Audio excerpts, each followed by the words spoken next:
هذا القرآن يهدي للتي هي أقوم ويبشر المؤمنين الذين يعملون الصالحات أن لهم أجرا كبيرا۔ بسم اللہ الرحمن الرحیم۔ ہم سورہ نحل پڑھ رہے ہیں۔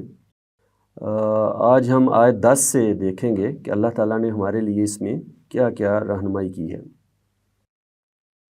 هو الذی انزل من السماء ماء، وہی ہے یعنی وہی اللہ ہے جس نے اتارا آسمان سے پانی، لکم تمہارے لیے، منہ شراب جس میں پینا ہے یعنی تم اس پانی کو پیتے ہو، ومنہ شجر فیہ تسیمون، اور اسی پانی سے وہ پودے اگتے ہیں، وہ نباتات اگتی ہیں جن میں مویشی چراتے ہو۔ تو پچھلی آیات میں بیان کیا تھا اللہ تعالیٰ نے کہ یہ جو مویشی ہیں یہ تمہاری خدمت میں لگے ہوئے ہیں، تم ان سے اپنی ضرورتیں پوری کرتے ہو۔ تو یہ جو مویشی ہیں یہ زندہ کیسے ہیں؟ وہ ظاہر نباتات سے، سبزی خور جانور ہیں یہ سب۔ تو یہ جو نباتات ہیں یہ پانی سے اگتی ہیں، اور یہ اب بتایا جا رہا ہے کہ جیسے وہ جانور نعمت ہیں، ایسے ہی یہ جو پانی آسمان سے اترتا ہے یہ بھی نعمت ہے، اور اس پانی سے تم پیتے بھی ہو اور تم وہ نباتات بھی اگاتے ہو جس سے پھر اپنے مویشی چراتے ہو۔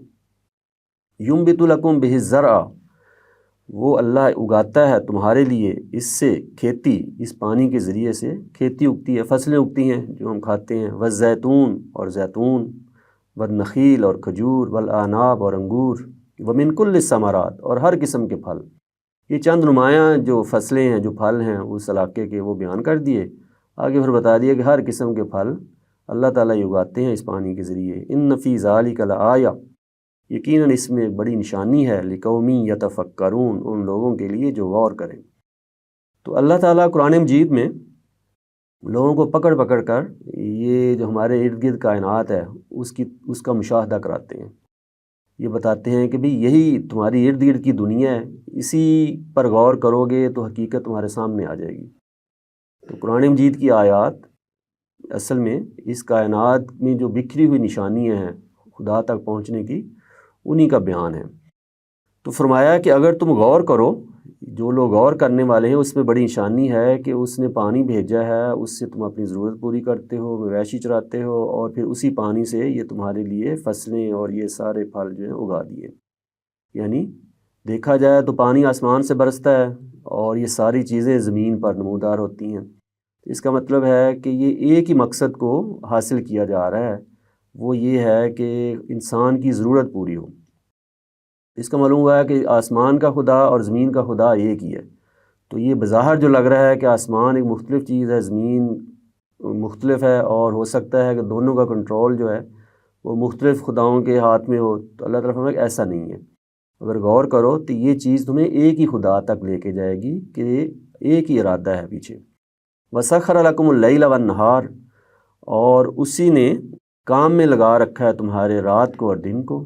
رات اور دن جو ہیں وہ انسان ہی کی خدمت کر رہے ہیں۔ وَالشَّمْسَ وَالْقَمَرَ، سورج اور چاند بھی، وَالنُّجُومُ اور ستارے، مُسَخَّرَاتٌ بِأَمْرِهِ، وہ بھی اللہ کے حکم ہی سے کام میں لگے ہوئے ہیں۔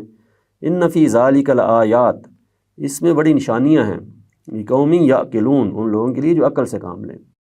تو اللہ تعالیٰ بار بار انسان کو یہ توجہ دلا رہے ہیں کہ وہ غور و فکر کرے، عقل سے کام لے، اور جو دوسرے لوگ بھی توجہ دلا رہے ہیں ان کی بات بھی غور سے سنو، اور خود اس نتیجے تک پہنچو کہ یہ کائنات تمہیں کیا اس طرف لے کے جا رہی ہے کہ اس میں مختلف ارادے ہیں، مختلف خدا ہیں، کہ ایک خدا کوئی نظام سنبھال رہا ہے، ایک خدا کے سپورٹ دوسرا نظام ہے۔ ایسا نہیں ہے، ساری چیزیں مل کر کسی ایک مقصد کی تکمیل کر رہی ہیں۔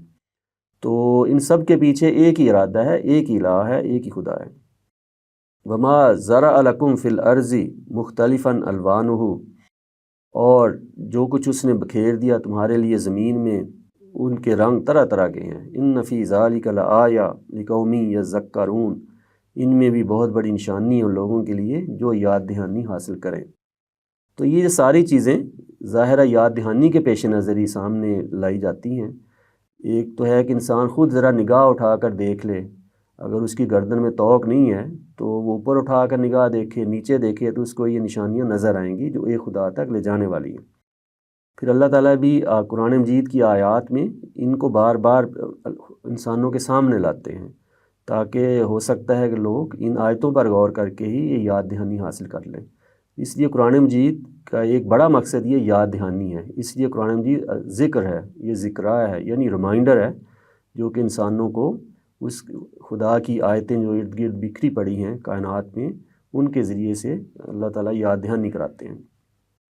وَهُوَ الَّذِي سَخَّرَ الْبَحْرَ، وہی ہے جس نے کام میں لگا رکھا ہے سمندر کو، لِتَأْكُلُوا مِنْهُ، اس لیے کہ تم کھاؤ اس سے، لَحْمًا طَرِيًّا، تازہ گوشت، جو مچھلیاں وغیرہ سمندری خوراک ہم حاصل کرتے ہیں، وَتَسْتَخْرِجُوا مِنْهُ حِلْيَةً، اور اس میں سے نکالو زیور، تَلْبَسُونَهَا، جسے تم پہنتے ہو، وہ موتی جواہرات وغیرہ نکالے جاتے ہیں پانی سے، وَتَرَى الْفُلْكَ مَوَاخِرَ فِيهِ، اور تم دیکھتے ہو کشتیوں کو اس میں چیرتی ہوئی، وہ پانی کو چیرتی ہوئی اس میں سفر کرتی ہیں، وَلِتَبْتَغُوا مِنْ فَضْلِهِ، تاکہ تم اپنے پروردگار کا فضل تلاش کرو، یعنی کہ سمندری سفر کے لیے اس میں ظاہرہ انسان ایک جگہ سے دوسری جگہ جانے کے لیے بھی استعمال کرتا ہے جو سمندری سفر ہے، اور دوسرا یہ ہے کہ مال تجارت، ایک جگہ سے سامان دوسری جگہ لے جانے کے لیے، بلکہ جو تجارتی اموال ہیں زیادہ تر وہ اب سمندری سفر ہی کے ذریعے جاتے ہیں۔ وَلَعَلَّكُمْ تَشْكُرُونَ، اس لیے کہ تم اس کا شکر کرو۔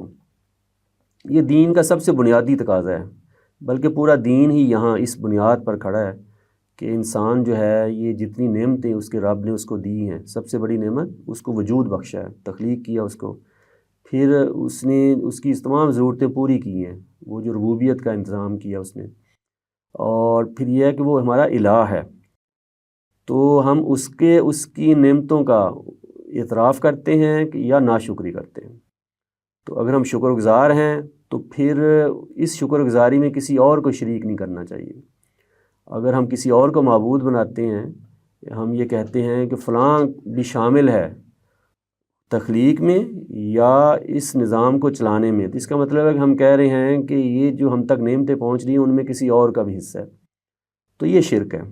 تو اللہ تعالیٰ فرما رہے ہیں کہ یہ ساری نعمتیں جو میں نے تمہیں دی ہیں تو تم لوگوں کو چاہیے کہ میرے ہی شکر گزار بن کے زندگی گزارو، کسی اور کو میرے ساتھ شریک نہ ٹھہراؤ۔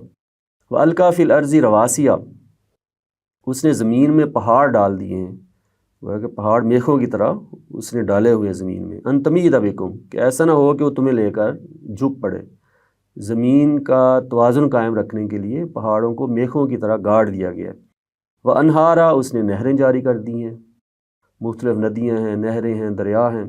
وَسُبُلًا، اور اس نے راستے نکال دیے ہیں۔ یوں نہیں ہے کہ زمین میں کوئی ایسی زمین نہیں ہے کہ جس میں انسان چل کے دوسری جگہ پہنچ نہ سکے، اس لیے دیکھیں انسان کا آغاز کسی ایک جگہ ہی سے ہوا ہوگا، تو اب دنیا بھر میں انسان پائے جاتے ہیں انہی راستوں کی بدولت جو اس نے اللہ تعالیٰ نے ہمارے لیے زمین میں رکھ دیے۔ لعلکم تہتدون، تاکہ تم راہ پاؤ۔ یہ راستے ہمیں راستوں پر، یہ جو راستے نکالنے ہیں یہ ہمیں منزلوں تک پہنچاتے ہیں۔ وعلامات، اور دوسری علامتیں بھی زمین میں رکھ دی ہیں جن کے ذریعے سے ہم منزلوں تک پہنچتے ہیں۔ وبالنجم هم یہتدون، اور تاروں سے بھی لوگ راستہ پاتے ہیں۔ یعنی اس کا مطلب ہے کہ آسمان کا خدا اور زمین کا خدا ایک ہی ہے، وہ جو ستارے ہماری رہنمائی کرتے ہیں، ایسی زمین کی جو مختلف معالم ہیں، جو علامتیں ہیں، وہ بھی ہماری رہنمائی کرتی ہیں۔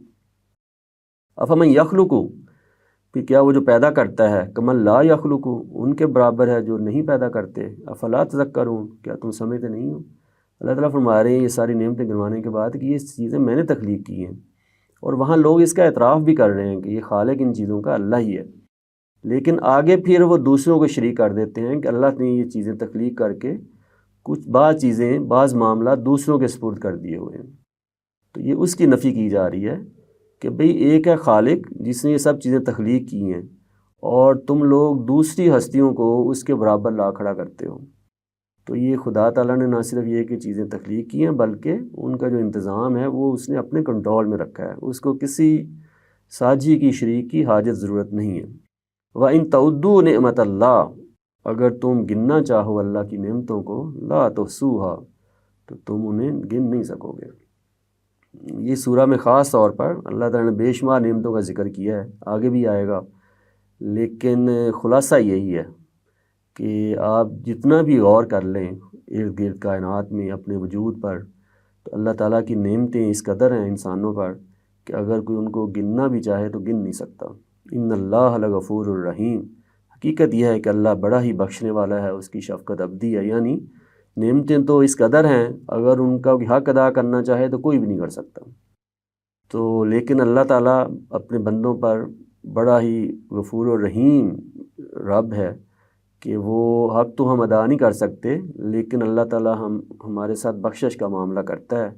ہم سے جو کمی کوتاہی ہو جاتی ہے کہ بندگی کا حق ہم ادا نہیں کر سکتے، تو اللہ تعالیٰ ہمارے لیے بخشنے والا ہے، اور وہ اس کی شفقت ہم پر ہمیشہ کے لیے ہے۔ چنانچہ اسی شفقت کی وجہ سے وہ ہمارے ساتھ درگزر کا معاملہ کرتے ہیں۔ واللہ یعلم ما تسرون، اللہ جانتا ہے جو تم چھپاتے ہو، وما تعلنون، اور جو تم ظاہر کرتے ہو۔ والذین یدعون، جنہیں یہ پکارتے ہیں، من دون اللہ، اللہ کے سوا، لا یخلقون شیئا، وہ کچھ بھی پیدا نہیں کرتے، یعنی کہ بڑی بڑی ہستیاں لوگوں نے معبود بنا لی ہیں۔ یہ ظاہر اس زمانے میں بھی تھے، یہ ہر زمانے میں ہوتے، آج بھی ہیں، اور بدقسمتی یہ ہے کہ اہل ایمان کے گھروں میں بھی یہ جو شرک کی غلاظت پہنچ جاتی ہے کہ بعض ہستیوں کو خدا کے ساتھ شریک کر لیا جاتا ہے کہ فلاں معاملات ہمارے، فلاں جو ہے وہ بزرگ جو ہے روزی دے رہا ہے، فلاں بزرگ جو ہے وہ ہمیں اولاد دے رہا ہے، اس طرح کی جو چیزیں ہیں۔ تو اللہ تعالیٰ فرما رہے ہیں کہ جن کو یہ لوگ پکارتے ہیں اللہ کے سوا، وہ کچھ بھی پیدا نہیں کرتے، وہم یخلقون، بلکہ وہ خود پیدا کیے گئے ہیں، وہ سب اللہ کی مخلوق ہیں جن کو انہوں نے شریک بنا لیا خدا کے ساتھ۔ اموات غیر احیاء، تو یہ خاص طور پر وہ ہستیاں جو کہ قبروں میں پڑی ہیں، مر کھپ چکی ہیں، تو اللہ فرما رہے ہیں وہ تو مردہ ہیں، وہ زندہ نہیں ہیں۔ اور ادھر انسانوں کا حال کیا ہوتا ہے کہ ان کو خدا کے شریک بنا لیا جاتا ہے اور سمجھا جاتا ہے کہ یہ ہماری مشکلات کو آسان کریں گے، حل کریں گے، اور ہمارے جو معاملات ہیں ان کو ٹھیک کریں گے۔ تو اللہ تعالیٰ فرما رہے ہیں کہ وہ تو مردہ ہیں، وہ زندہ نہیں ہیں۔ وما یشعرون ایان یبعثون، انہیں تو یہ بھی نہیں پتہ کہ ان کو کب اٹھایا جائے گا، ان کو تو یہ نہیں پتہ کہ کب جو ہے ان کو دوبارہ اٹھایا جائے گا۔ الہکم الہ واحد، تمہارا معبود ایک ہی معبود ہے۔ یہ جو اصل میسیج ہے پورے دین کا، تمام پیغمبروں کی دعوت کا، باقی ساری چیزیں اسی کے ساتھ جڑی ہوئی ہیں کہ تمہارا معبود ایک ہی معبود ہے، کیونکہ وہی خالق ہے، وہی رب ہے۔ فالذین لا یؤمنون بالآخرہ، تو جو آخرت پر ایمان نہیں رکھتے، قلوبہم منکرہ، ان کے دل بیگانے ہیں اس حقیقت سے۔ وہ جو لوگ آخرت کو نہیں مانتے وہ کہتے ہیں کہ نہیں، ایک الہ نہیں ہے، زیادہ ہیں۔ وجہ کیا ہے؟ پہلی بات تو یہ ہے کہ بھی یہ آخرت ہونی ہے، جزا و سزا ہونی ہے عمل کی بنیاد پر، تو انہوں نے اس سے بچنے کے لیے کہ ہمیں خدا کو فیس کرنا پڑے گا، اپنے اعمال کا جواب دینا پڑے گا، انہوں نے ایسے خدا گھڑ لیے ہیں جن کے ہوتے ہوئے اس کی ضرورت ہی نہیں ہے کہ پہلی بات تو آخرت آنی نہیں آئی، تو یہ جو جھوٹے معبود ہیں جو ہم نے وسیلہ بنا لیا ہوا ہے خدا تک پہنچنے کا، یہ ہماری سفارش کریں گے، شفاعت کریں گے، ہمیں بچا لیں گے۔ تو وہ لوگ جو ہے نا، اس توحید کا جو صحیح تصور ہے جو اللہ تعالیٰ نے، اللہ کے پیغمبروں نے دیا ہے، یہ اس سے بیگانہ ہوئے ہیں۔ وہم مستکبرون، اور وہ غرور میں پڑے ہوئے ہیں۔ یہ ہے اصل نقطہ۔ یہ شرک کیوں کیا جاتا ہے؟ یہ جانتے بوجھتے جو شرک ہوتا ہے، اللہ تعالیٰ فرما رہے ہیں کہ اس کی وجہ ہوتا ہے تکبر۔ یہ اصل میں غرور ہے ان کا کہ ہم پیچھے سے جو مانتے چلے آ رہے ہیں، جو ہمارے آباء و اجداد پوجتے آ رہے ہیں، جو ہمارا روایتی مذہب چلا آ رہا ہے، ہم اس کو چھوڑ دیں تو اس کا مطلب ہے کہ ہم کم تر ہیں۔ ایک طرف اللہ تعالیٰ اپنے پیغمبر کے ذریعے، قرآن مجید کے ذریعے حق واضح کر رہے ہیں، بتا رہے ہیں کہ بھئی الہ صرف اللہ ہی ہے، ایک الہ ہے، تم لوگ شرک نہ کرو۔ وہ اس استکبار کی وجہ سے، غرور و تکبر کی وجہ سے کہ اگر ہم نے اس پیغمبر کی بات مان لی، اس کا مطلب ہے کہ ہم جو پیچھے سے مانتے آ رہے ہیں بزرگوں کی بات، آباء و اجداد کی بات، وہ غلط ہے، اس کو چھوڑ دیں۔ تو یہ اپنے آپ کو بڑا بنائے رکھنا، بڑا ثابت کرنا دوسروں کے مقابلے میں، دوسروں کو کم تر سمجھنا اور حق کا انکار کرتے چلے جانا، یہی تو استکبار ہے۔ تو اللہ تعالیٰ فرما رہے ہیں تکبر کی وجہ ایسا کر رہے ہیں۔ لا جرم ان اللہ یعلم ما یسرون، کوئی شک نہیں کہ اللہ جانتا ہے جو وہ چھپاتے ہیں، وما یعلنون، اور جو وہ ظاہر کرتے ہیں۔ چھپا کیا رہے ہیں؟ وہ یہ تکبر ہے کہ ہم جو مانے ہوئے ہیں اس کو نہیں چھوڑا جا سکتا، ہم برتر ہیں۔ دوسرے کی بات ماننے کا مطلب یہ ہے کہ ہم نے ان کو بڑا مان لیا، تو یہ وہ چھپا رہے ہیں۔ یہ ظاہر کیا کر رہے ہیں؟ نہیں بھی، یہ کائنات جو ہے نا، یہ ایک الہ نہیں ہے، اس میں اور بھی شریک ہیں، اور آخرت آنی نہیں ہے، آئی تو یہ جو شریک ہیں یہ اللہ تعالیٰ نے اس لیے تو ان کے بارے میں ان کو شریک بنایا ہے کہ یہ ان کے وسیلے سے ہم خدا تعالیٰ تک پہنچ جائیں۔ انہ لا یحب المستکبرین، اللہ تعالیٰ نے فرما دیا کہ یقیناً اللہ پسند نہیں کرتا ایسے لوگوں کو جو غرور نفس میں مبتلا ہوتے ہیں، یعنی انہوں نے اپنے نفس کو خدا بنایا ہوتا ہے۔ وہ اصل میں اپنا نفس ہی ہے جو ان کو استکبار تکبر کی طرف لے کر جاتا ہے، اور جو بڑی حقیقت ہے سامنے خدا تعالیٰ جیسی بڑی حقیقت، اس کا بھی انکار کر دیتے ہیں جب وہ اپنے نفس کو اپنا خدا بنا لیتے ہیں۔ تو ان آیات میں بھی ہم نے دیکھا کہ اللہ تعالیٰ نے دوبارہ سے اپنی نعمتوں کو، بعض نعمتوں کو گنوایا اور یہ خلاصہ بیان کیا کہ بھی نعمتوں کا تو کوئی شمار ہی نہیں ہے۔ تو اصل میں جس طرف بھی تم دھیان دو گے تو تم اس نتیجے تک پہنچو گے تو الہ تو ایک ہی ہے، لیکن انکار کیوں ہو رہا ہے؟ انکار تکبر کی وجہ سے کہ ہم جو مانے ہوئے ہیں اس کو چھوڑ دیں، اپنے بزرگوں کو، آباء و اجداد کو چھوڑ دیں۔ اگر ہم حق بات کو مانیں گے تو ہم تو نکو بن جائیں گے، ہم نے گویا کہ دوسروں کی بات مان لی۔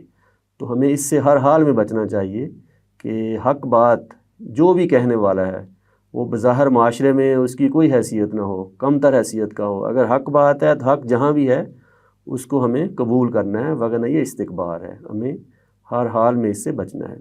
وآخر دعوانا ان الحمد للہ رب العالمین۔